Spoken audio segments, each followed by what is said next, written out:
Cool. So let's get started with today's webinar. So today's webinar is the formula for winning instructions in the current market. If you see my eye line going that way, I do have some speaker notes on a separate screen because I'm going to be doing some screen share demos as well throughout today's webinar. So let's bring up our slide deck. So so the formula for winning new instructions in the current market. Hopefully you've all already seen it, but last week we released our first Spectre Q1 Market Report, which gave insights into various different market activities throughout Q1 this year and some predictions for Q2 this year as well, which we're going to be using for today's webinar. If you haven't already seen it, there are going to be some pop-ups on screen for you to go and download the report. There's also going to be some interactive bits throughout the webinar. So keep an eye out for any polls, any handouts, and any links as well throughout today's webinar. The webinar will be recorded and will be available on demand. So if any of you do need to dart off, because I know that you're all very busy people, feel free to do so. I will be extremely offended if you do, but at least you can access the recording afterwards as well. So let's jump right in. So the formula for winning instructions in the current market. So to understand that, we need to take a look at the current market. So let's take a look at our first kind of topic today, which is new listings. So for those of you who haven't seen the report, we're going to see quite a few graphs throughout today's webinar. So this first graph here is looking at new listings, comparing 2023 to 2021, 2022, and an average, a 5-year fixed average. So for all the graphs that we're going to see today, 2023 is the green line, and the 5-year average is the dotted line there as well. So as we can see, new listing numbers in Q1 2023 remain rather stable. They are on an increase, which is fantastic. There's always a slowdown towards the beginning of the year coming the back of seasonality from Christmas time, but they are there or thereabouts in line with the fixed 5-year average. So we're coming into a far more stable year this year off the back of last year's, I would say, kind of property boom. Did you all see kind of a huge surge in activity last year, soaring house prices, property selling, you know, within a matter of days, weeks? Just see if the chat pops off. Tom, yeah, Tom saw it, which is fantastic. Hopefully everyone saw it. I mean, it seemed to be kind of, absolutely hectic. Exactly. Cool. So, you know, we're starting to see a more kind of steady year this year. Mortgage rates have deflated ever so slightly since the release of the mini budget. And, you know, you guys have agents, you might think that actually we're coming into a bit of a lull of a year, and we're absolutely not. It's a very kind of average year in terms of new listings, but when you compare it to last year, it does look like the market's, you know, declined significantly. But I think we have to count that, you know, last year was a bit of a surge one-off year. And there's a lot of scaremongering going on in the news as well about how mortgage rates are going to soar and property market's going to be quite tough. But in actual fact, we're not actually seeing that as it stands. And it's actually returning to a very normal sales market year this year. The next slide that we've got to look at is kind of our predictions for Q2. So as we're not expecting any surge of properties flooding to the market, nor are we expecting any significant drop-offs. Now, caveat that this prediction model doesn't take into account any external factors. So if there is a property market crash or anything significant happens with any legislation popping in, then, you know, this model can't predict for that. But using the prediction models, because we've looked at a day-by-day basis for the last 5 years to work out where we think Q2 is going to kind of sit, it's looking pretty normal again. So nothing that I don't think agents should be concerned about. We should expect to see a similar Q2 this year as we have done kind of late Q1. So kind of as and where we sit now, which is good. It's actually really good for today's current market. Now, when we come on to prospecting and creating the best kind of timeline or nurture campaign for targeting new instructions, it's actually become apparent to us when we've done some analysis that targeting new to market properties, i.e. our new instruction letter trigger within Spectre, is our second highest performing letter trigger. And we often see it, or we often hear more often than not from agents, what's the point in targeting new to market properties? They're tied into a sole agency period. They're never going to switch agents at that point. And in actual fact, like I say, because it's our second highest performing trigger, a lot of vendors switch agents very, very quickly. So it's extremely important, and I'd imagine that's because there is a calling off period when you instruct an agency, typically. And if the initial service isn't quite what the consumer is or the vendor is expecting, the customer service level hasn't been great since they instructed you, or the initial marketing of their home wasn't great, photos weren't amazing, or property descriptions didn't sell the property as much. That's probably a lot of reasons as to why vendors tend to switch agencies within kind of that initial calling off period. So it's actually really important from a Spectre point of view, from any prospecting point of view, that if you are targeting new instructions, then definitely make sure, or if you're not, make sure that you are. How many of you, and we'll pop a poll up here, are targeting new instructions on the in your prospecting? You should all see a poll popping up. Excellent. Looks like the majority of you are, but we do have a fair few people that don't. So we'll just leave that running. So roughly around about 70-30 split there. Okay, yeah, so 60-40 split we've ended up on. So majority of you aren't, but for the 40% of you that aren't, it's important to kind of take a look at your prospecting strategy, see if you can adjust that, add in that new instruction trigger, and you might find you'll get some more results from your prospecting strategy as a whole. So if we move on to some kind of more interesting stats that we have to share today, we have days on market. So if we look at the last 3 years of kind of average days on market, and we look at the middle of 2022, which is here, now 2020, 90 days on the market average. We were mid-lockdown. We couldn't trade middle of the year for about 3 months. It was an absolute nightmare for all agents. And I can imagine you all had a huge headache and a bit of a panic during that stage. So it was a bit worrying. Then if we compare that to 2021, when just after the pandemic, those lockdowns started to get released, we had a strong market post-lockdown. We can see that we had a far lower average days on market. And the same again in 2022, last year, when we had that surge. Now you'll see those days on market starting to increase towards the back end of the year. That is purely seasonality. We see that every single year, where it starts to peak towards the end of the year because of Christmas time. But if we're looking at this year, it's roughly, the market isn't as active last year as it is this year, and properties are taking roughly 20 days longer to sell. So it is important to take a good look at your prospecting timeline when you are contacting vendors and adjusting that where necessary.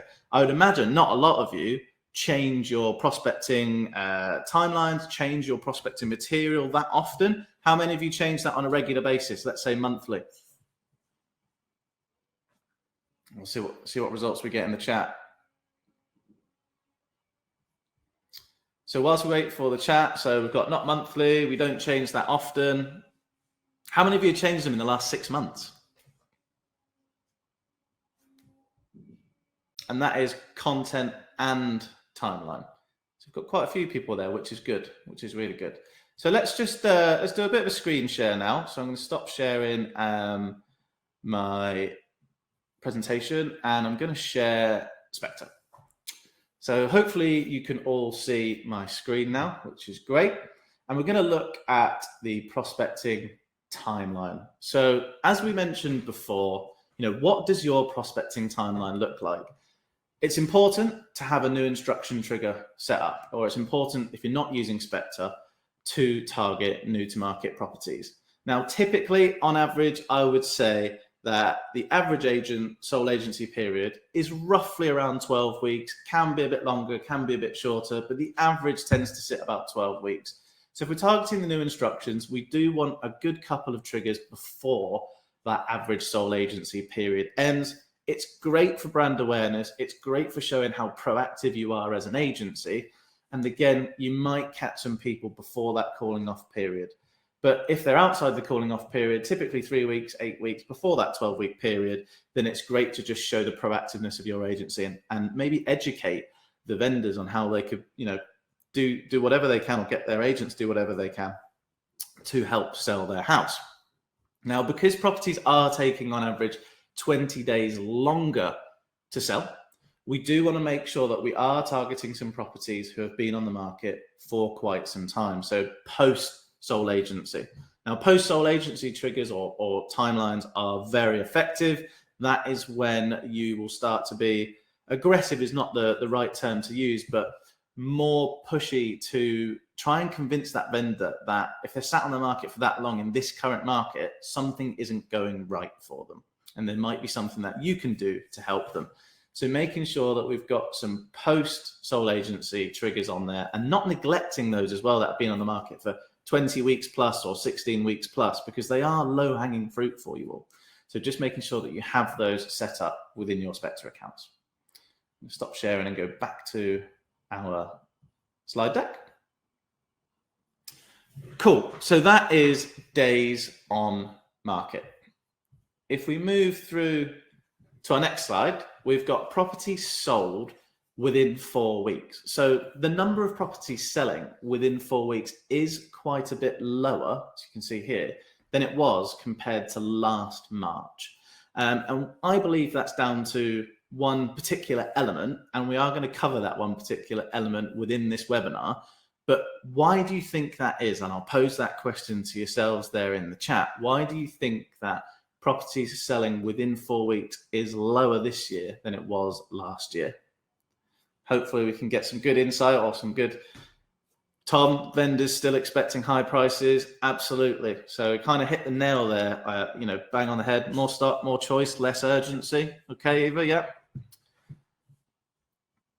Uncertainty with interest rates, affordability issues. Absolutely. You're all right in terms of what you're saying there. But I believe the main killer for this stat is vendors that are still expecting the prices of last year.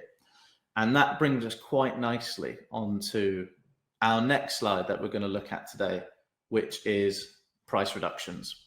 Now, for those of you who haven't seen the market report, this might actually come as a bit of a shock, but you can see the green line here, 2023. Price reductions are at an all-time high this year compared to any other year and compared to a 5-year average, which is huge. It's astronomical how many price reductions are occurring this year, and they are trending upwards as well, which isn't great at all.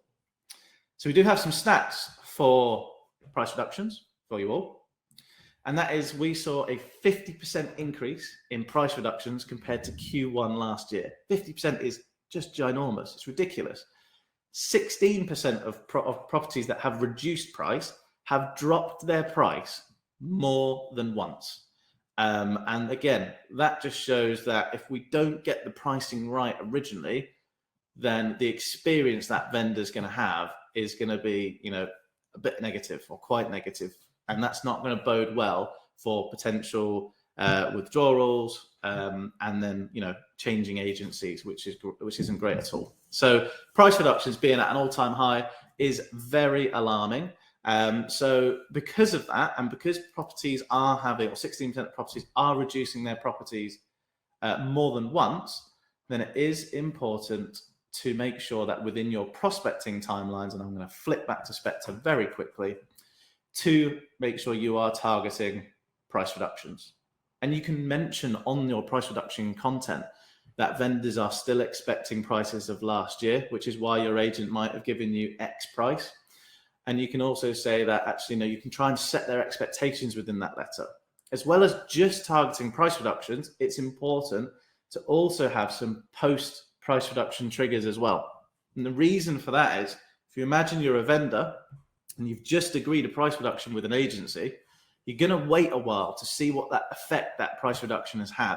You're not necessarily going to go, right, I've had a price reduction today, I'm going to switch agents for it. You might, or you're probably going to go, I've had a price reduction, let's see what interest that has drum up. Do I now have more viewings? Have I got any offers now we've reduced the price? So post or weeks after price reductions are really key. And then adding on to that, making sure that you're still targeting properties that have been on the market for a while to catch that second price reduction. If that happens, those vendors are not going to be best pleased if you're having to reduce the price twice. So it's all about pricing correctly. And I'll get my slides back up for you all about pricing correctly. So let's move on to the next slide. Agents at the moment, I believe, are in a bit of a sticky situation, and you're kind of given two options at the moment. You're put in a rock and a hard place, and you're given two options when you're going out to value properties. You've got option one here, which is you can price in line with this year's current market. The pros of that are you probably will get a quicker sale because you've priced it correctly. You've got less chance of a vendor switching to a competitor because you're not having to reduce the price and leaving that open for other agents to kind of get their foot in the door with those vendors and have a disgruntled vendor. But your cons for that are they are going to be far more difficult to win if you've got an agent who's saying, look, I can get you 20 grand more, and the vendor starts seeing dollar signs. We've all been there, and it is, it's a stressful process. The other option you've got is you can price in line with the consumer expectations, which is very likely going to be, inflated, extremely inflated. Adrian, you can demonstrate both to clients and ask them to choose. You absolutely can. And you can, say, look, these are your two options that we can do. We can go with the price that you want, but as long as you set their expectations of the likelihood is you're going to have to reduce it, in which case we've just lost 2-3 weeks worth of decent marketing time while that property sits at the top of Rightmove or Zoopla. But I would recommend, prompting them to go with the option one. And there's ways that we can help you with option one. The first thing is making yourself stand out on that valuation in comparison to other agents that are going out. We've got Street Insights, another product of ours, which you will see a pop up for the screen very shortly. Street Insights is our digital and PDF property report tool, which you can take with you on valuations, send post-valuation, or even send pre-valuation. They can be completely white labeled. Stephen, fantastic tool. Thank you very much. They can be completely white labeled, so they're your branding. It looks like your technology that's going out and helps you give a more modern consumer experience to giving a Rightmove comparable or Rightmove best price guide. It's completely free. You can sign up now. There is a sign up link there on the left-hand side, so please do look at it. There are some tools to help you get started with it as well. It's a fantastic tool. And what I actually wanted to show you today is a kind of a brand new feature that we've just added into Street Insights, which will help you when you are setting expectations for vendors. So we are going to take a quick sneak peek at Street Insights. There are, Robert, for lettings too. Street Insights does give rental valuations and yield predictions as well based on sold prices and rental valuations. So it can be used for lettings too, absolutely. We do have lettings comparables as well, which I am going to show. So what we're looking at now is a part of Street Insights where you can customize your report to the situation you're using it for. What I mean by that is you can use Street Insights reports for market appraisal reports. You can give it to prospective tenants if they want to know a bit more about the property in the area. You can also give it to buyers as well if they want to know a bit about the area. Maybe they're moving or relocating and they need to know facts and information around what local schools are around if they're moving their family, what transport links are around if they're commuters and things like that. But let's say we're using this report for market appraisal purposes. Now, you've all probably used Rightmove Best Price Guide or Rightmove Comparables, but we've built that within Street Insights. And some of you are going to be familiar with this, but we've just released a kind of a new feature, which is fantastic. So if we look at the comparables for properties for sale within an area, based off this address here, and I just used a random address, we're going to get a pop-up now that's going to show us some comparables that we can select. Now, the great thing with this, and it is in its infancy, is you can now filter to be relevant to the property you are going out to value. So you can start finding more specific comparables. So if we know this property that we're going out to is a 4-bed, then we can select 4-bedroom properties. Exactly. We can give a property type now. So we can say, right, we just want detached houses, and we are changing these filters. So just bear with me whilst I select them off. We can even select what agent they're on the market with. If we want comparables from a particular agent that we know is going out to value it as well. They might say, look, we've got X agent coming out to value.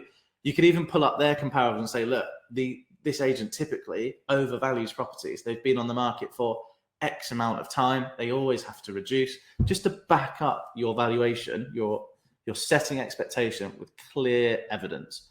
So once you've selected all your filters to be relevant to the property you're going to value, then you can just select the comparables you want added in to your report, nice and easy, and save that selection.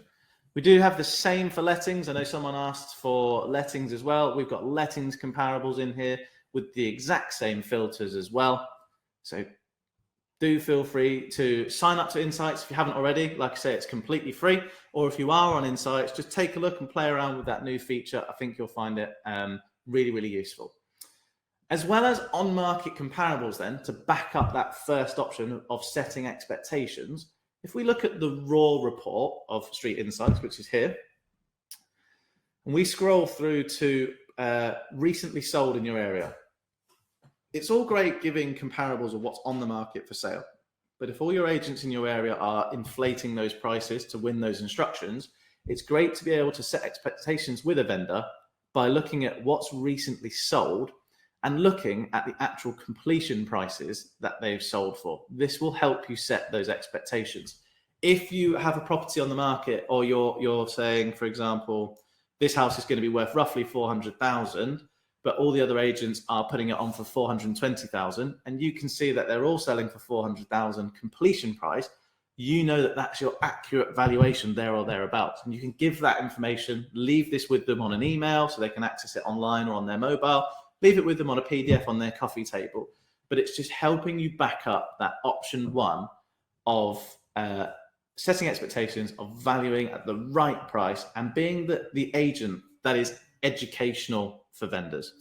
We've got some questions here that I didn't see. So Robert, yes for lettings. Filtering is a game changer. This is what it was holding it back for. Plus PDF compatibility is a great addition.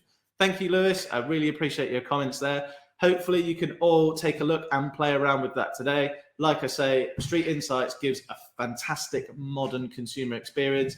It's mobile friendly. You get your own lead capture QR code on it, which you can use for marketing purposes. You can put that on your for sale boards. We've got agents who put that on their branded cars. So do take a look at that today. So all in all, although you are practically put in a position with two options at the moment, strongly recommend going for option one. You might find it a little bit more difficult to win those instructions, but if you can back that up with cold, hard evidence of what is going on this year, then you will find that you should win those instructions over. So let's move on to our next slide within our presentation today, which looks at fall throughs. So there's not an awful lot to take away from the fall through stats this year, because as you can see, they are almost bang on in line with the 5-year average. So again, we're looking at this green line, and the 5-year average is the dotted line there. We had far more fall throughs last year and the year before that. However, they are still trending upwards, which isn't great.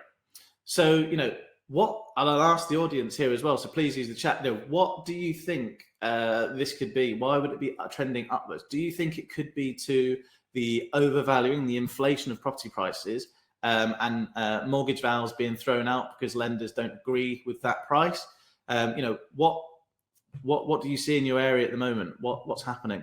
Love to know from all you agents. I'll give some time for people to type as well. I'm not the quickest typer, so I'll give that a second or so. Lender vow driven, mortgage issues, yeah.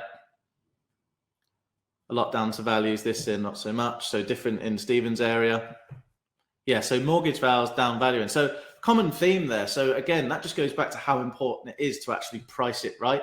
you don't want to price it inflated, get that sale, and then the lender just throws that out. It's an absolute nightmare. If you've got a chain, it's just going to ruin everyone else's day. Flaky buyers, not as committed. Yeah, absolutely. So there's quite a few factors there, but it's good to it's good to see that my theory around overvaluation and lenders throwing them out is there or thereabouts right there. So we'll move on from fall throughs to withdrawals. So the number of withdrawals is a lot higher than previous post-COVID years and is trending upwards again, which isn't great. Again, asking the chat, love to get you guys engaged. If you are experiencing withdrawals, what are the reasonings you're getting from vendors withdrawing their property from the market? Are you getting a variety of reasons? Are you seeing a common theme? Do you think it's seasonal based? Do people want to take their house off the market whilst they get summer holidays out the way? What do you see year on year? Not being able to find onward properties. Okay, yeah. So that seems like a common thing there that we're also getting through the chat. So that's really interesting. So again, it wasn't planned for this part of Spectre, of this webinar. But if you are struggling to help vendors find somewhere else to buy, you can use Spectre's off-market focus tool to source properties for them.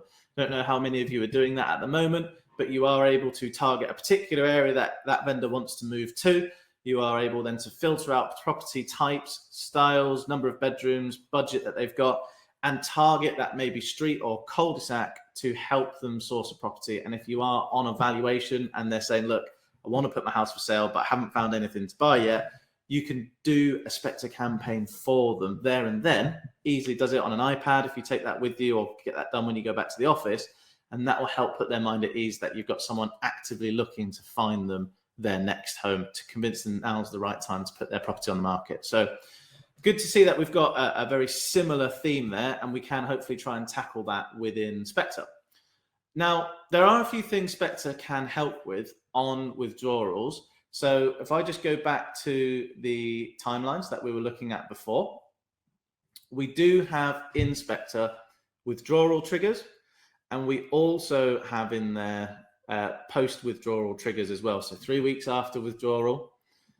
And we also have, and I don't know if any of you or many of you are aware, but we have the Vault too. Now the Vault's really interesting. The Vault allows you to keep in touch with vendors who have taken their property off the market and contact them over a certain period of time whilst they've been withdrawn. So that starts from 3 months after withdrawal all the way through to 24 months. I think the stat there is around 46% of properties tend to come back to the market within 2 years after they've withdrawn.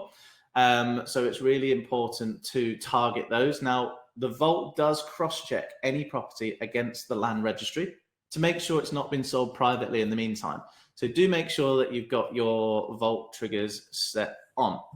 Another thing that we can help you with, which is kind of on the flip side, if you as the agent are experiencing withdrawals yourself, then you can look to use Spectre fee recovery tool, which is fairly new into the system. So if you've not seen it before, it's a great chance for us to take a look at that and explore that today. What Spectre's fee recovery is it basically looks at any properties that have withdrawn from you and have gone on to then sell with another agency. And what happens here is it will give you a list of what we call 2 potential fee recoveries, because if you're the one that introduced that buyer to the vendor's withdrawn, and a few weeks later it goes on the market with another agent, and that original buyer you've introduced buys that property, you should be due your fee as an agency. So Spectre's fee recovery allows you to try and recoup some of that potential lost income through our system. And it's a really easy process. And I'll take you through it today very quickly. So here we can see we've got 2 potential recoveries. The first step with fee recovery is to find out who the purchaser was for a particular property. And you do that by buying a land registry document straight through the system, and it will populate a name here. If you then look at that name and you think, actually, that name's quite familiar, or you go on your CRM and you can see that actually you'd conducted a viewing with that purchaser before it was sold, then you might think that that's a possible fee recovery for you. And in which case, you can just select possible instruction. You're going to get a pop-up which tells you everything you need to know about what happens next. So this fee recovery service is based on a no-win, no-fee basis. We have partnered with Sinclair Taylor, who charge 25% of any fees recovered. If the fee is not found to be due, then Sinclair Taylor failed to recover it, this service is completely free of charge, so you're not losing out on that. You're also in full control. So Sinclair Taylor don't take any action or contact any party without your explicit consent. So you are in full control over these. And it's great because you can do it in one click. And I'm going to show you how we do that. So let's say we are happy with this and we think it is a possible fee recovery property. We could click refer to Sinclair Taylor. And all it's going to do is ask us for some very basic information, which we'll know. This is the property we're looking to recover. This is the person we think we introduced. And we know when it was sold 30 weeks after it withdrew from us as the agent. So viewing appointments and terms of business. Did the buyer have a property viewing arranged by us? Yes, they did. What date was it? Did they make an offer on the viewed property? No, they didn't, or yes, they did. And did the vendor sign a term of business document, which 90% of the time they're going to do. We pop your details in as the agency. We let Sinclair Taylor know what the agreed fee was for that vendor to sell their home, and we give them the vendor's details. We can also add in multiple applicants if there was multiple buyers as well. And then you just hit send inquiry. That will go to Sinclair Taylor, who will then be in touch with you to confirm if you wish to proceed with that instruction. So it's a great tool to have. There is a stat here where a quarter of withdrawn listings go on to sell within 8 months. Those could be your introduced buyers. So do make sure you look at Spectre's fee recovery. You will get a prompt here, which will tell you if there are any potentials for you to look at, but it is a great way to potentially recoup some of that lost income. I'll just stop sharing and I'll go back so I can see the chat. We've got a question here from Stephen. What if it's outside your sector? I'm going to assume that was relating to the off-market focus side of things of Spectre. In which case, yeah, absolutely. You would need to look to purchase those additional sectors to be able to target those. But if you do have vendors within your area, then obviously you'll be able to help those vendors out. So we will bring my slide deck back up. So we've looked at withdrawals. We've looked at ways in which we can target competitors' withdrawals, and we've looked at ways we can kind of protect our own business if we have made any introductions to vendors. Now, there are a few things else that Spectre has released lately that we could help you as agents. And one of those things that we have is Spectre's AI content generator. Don't know if any of you have seen this yet, but creating prospecting material is extremely difficult. So what we've built is an AI content generator. You should have a pop-up on your screen very shortly, which will allow you to go and try this out for yourselves. So I will share my screen and take you through it, but feel free to click the Get Started button and try it for yourselves. You get 5 free prospecting letters. And whilst you do that, I will share my screen and take you through what that looks like. So if you're stuck for time or you've got writer's block, which happens quite often, then all you do within your Spectre accounts is within any particular letter trigger, when you hit the edit button to write your content, you will see a pop-up on the right-hand side, which says write using Spectre AI. You'll then get a modal pop-up, which will allow you to kind of customize how you want the AI to build your letter for you. You can have a tone of voice, whether that's conversational, friendly, enthusiastic, humorous, passionate. We're going to go for humorous today. We can choose a letter length, short, medium, and long. And we can give it maybe key USPs that we want the letter to include. So we can put our open 7 days a week. We can put, we have won the Esters 7 times. And we can put, we provide, I don't know, professional, if I can type, photography for all houses we sell for free. There is also advanced options as well. So if you wanted to make this Christmas themed, Halloween themed, Valentine's or whatever, you can pop in a little advanced option bit there. And when you hit write my letter, and hopefully some of you are trying this out now for your free 5 prospecting letters, it's a tongue twister there. it will go and generate your content. So if you go and give that a couple of moments, you can see it starts cleverly and scarily typing out your prospecting material for you. So if you give that a moment for it to complete or finalize that letter, you can see it does include your USPs in there.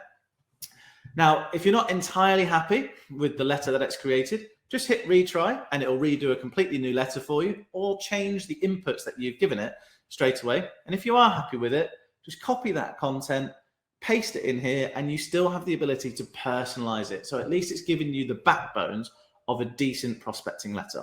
And what you'll find with Spectre is that each AI button is pre-programmed to each relevant trigger. So it knows you're writing a new instruction letter. It will make it relevant to that scenario. If you do it for a price reduction, it knows it's writing about a price reduction. So it's a very, very clever tool, saves agents hours of time sitting there writing content, and also can be updated very frequently. So if you need to get your prospecting material updated on a regular basis, you haven't done so already because you've been putting it off, get using Spectre's AI content generator. Liking the look of AI, fantastic, Paul. We've had a few people click on that. So just to clarify as well, the 5 free letters is just to try out for the purposes of today. But if you do want to use this, it is available within Spectre as part of your monthly subscription. There's no additional charge for it. So if you are interested, there will be a call to action at the end of today's webinar if you'd like to know more about Spectre.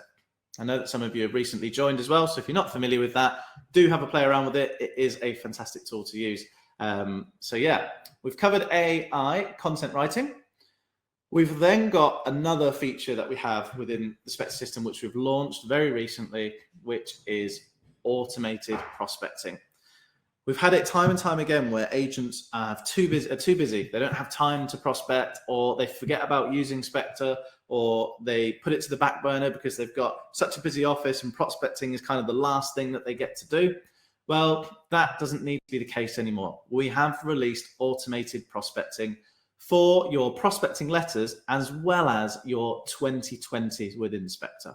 And I'm going to take you through quickly how you can set that up within your Spectre accounts. So on the left-hand side on your navigation panel on Spectre, you will see automation.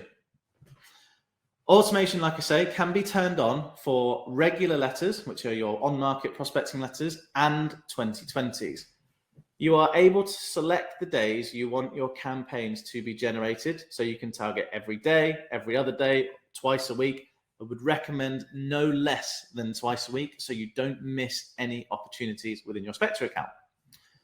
You also can ask the system to give you time to review in days. Now, although it's automated, we still give you complete control over your prospecting letters.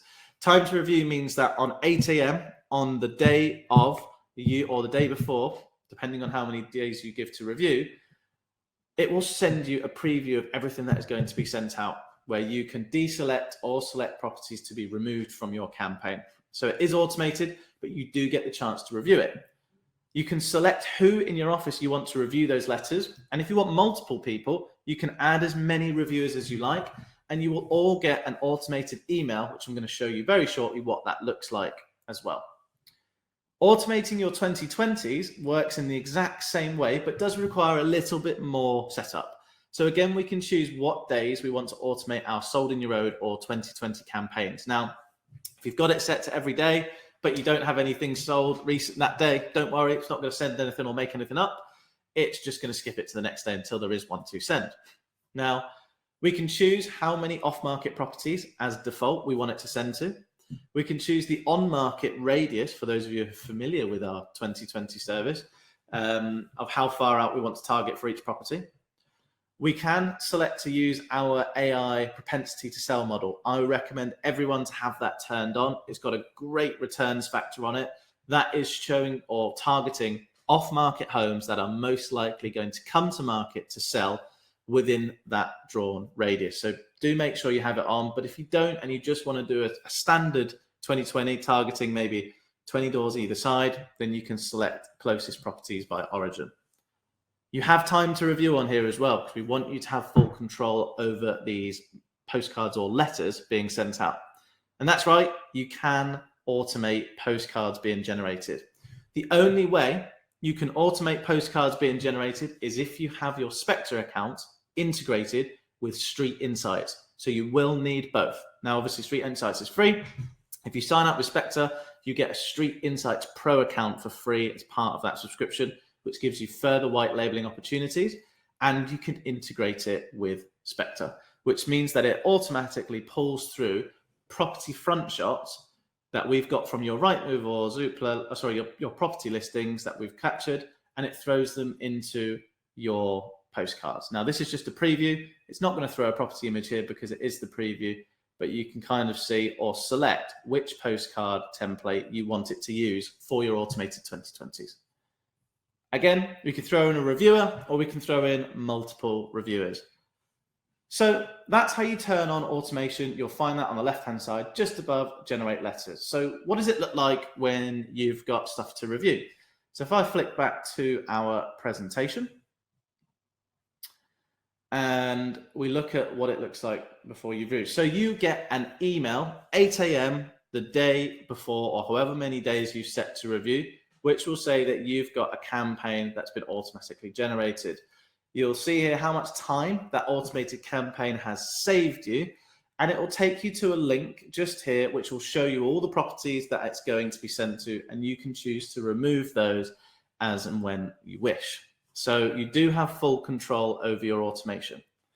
Another reason why automation is really good is that we are coming up to a run of bank holidays. Now, I don't know if any of you have seen the press releases today. The printing and posting cost for this depends on the print post package you purchase. Another tongue twister there. It can be as little as 46 pence per postcard or letter sent. That's the lowest price we have, 46 pence per letter or postcard sent. They are the same price. Going back to what I said there, we're coming up to a run of bank holidays. Now, typically, we see a significant drop in prospecting letters over a bank holiday because agents shut, or even the run up to a bank holidays. Roughly around 23% fewer prospecting letters are sent in the run up to a bank holiday. And agents, it's a great opportunity then to capitalize on that. If you turn your automation on, it's going to continue to send those letters even if it's on a bank holiday. What that means is you've got loads of other agents who are relaxing, taking their foot off the gas for bank holiday and are closed, which means that you've got the perfect opportunity to fire out letters where no other agents are. Plus, homeowners are likely to be at home at that point, which means they're going to get higher read rates and response rates as well. So if you're not going to be open on a bank holiday, which I don't anticipate you will be, flick your automation on to account for that. Cool. And that kind of brings us to the end of today's webinar. We've been here for 45 minutes, a lot of your time. Hopefully you've all found that really insightful. Thank you very much for joining. If you want further assistance or to talk through your current Spectre accounts, please contact your CSMs. There is an email here. Or if you want to find out more about Spectre because you're not using it, you can book a demonstration on the link there below. I'm going to hang around for just a few moments to answer any questions, but thank you all so much for attending. Keep an eye out for any more webinars we have, and have a great Wednesday.